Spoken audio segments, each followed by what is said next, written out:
భూమి మీద తల్లికి ఓ ప్రత్యేక స్థానం ఉంది. ఎంతో గొప్పగా ఊహించుకుంటాం, చెప్పుకుంటాం. కానీ నీచపు చేష్టలతో మాతృమూర్తి అన్న పదానికి కొందరు కళంకం తెస్తున్నారు. తిరుపతి జిల్లాలో కన్న కూతురి పట్ల ఓ తల్లి ప్రవర్తించిన తీరు చూస్తే చీ అనక మానరు. కుమార్తె కాపురంలో నిప్పులు పోసి అల్లుడి చేత తాళి కట్టించుకునేందుకు సిద్ధమైపోయింది.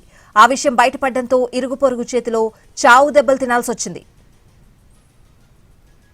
కేవీబీపురం గ్రామానికి చెందిన 15 ఏళ్ల మైనర్ బాలిక 18 ఏళ్ల కుర్రాడిని ప్రేమించి వివాహం చేసుకుంది.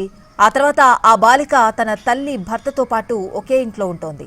5 నెలలు గడిచింది. కూతురు మైనర్ కావడంతో మెల్లగా అల్లుడి మీద కన్నేసింది ఆ అత్త. కుర్రాడిని ముగ్గులోకి దింపి చివరకు పెళ్లి దాకా తీసుకొచ్చింది. క్షణికావేశం, తెలిసి తెలియని కుర్ర వయసు కావడంతో అత్త మెళ్ళో తాలి కట్టేందుకు సిద్ధమైపోయాడు ఆ కుర్రాడు.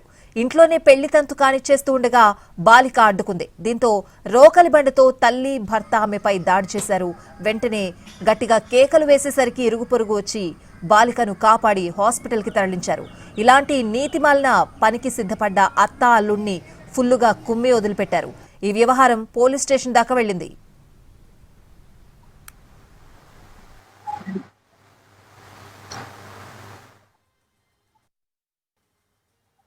దీపిక నాకు కస్సు పర్వ మా ఇంటి అమ్మని పెట్టుకున్నాడు.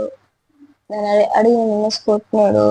నువ్వు ఎందుకు చెప్పలేదంటే నీ చెప్తే నువ్వు చేసుకో అనేసి చెప్పలేదు, అందుకనే కొట్టినాడు.